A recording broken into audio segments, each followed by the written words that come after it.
Well, there was so much set up in the first season, and we were starting in a New York that we know that there's no vampires, there's no global conspiracy,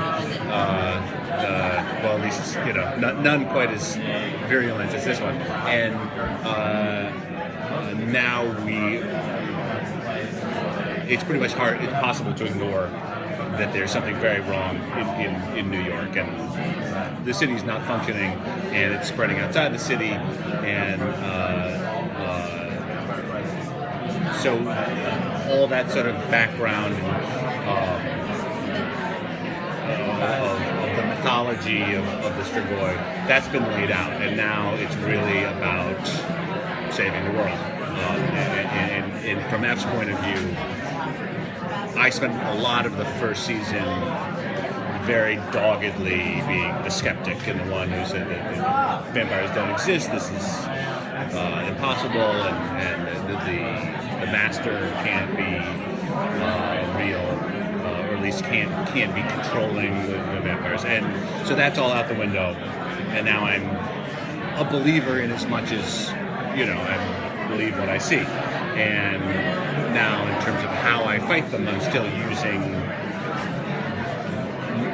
Nora and F are still using their backgrounds as scientists, as doctors, as biochemists to defeat them.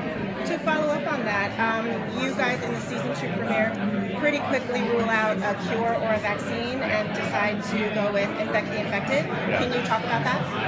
Yeah, I mean, that part gets very dark and very unethical very quickly, and the Hippocratic Oath is definitely goes out the window within that first episode. What we do to this poor couple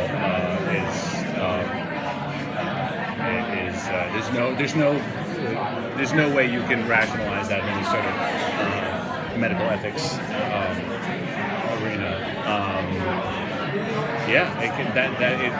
Those were really difficult scenes to shoot, and they put those actors through real hell. No.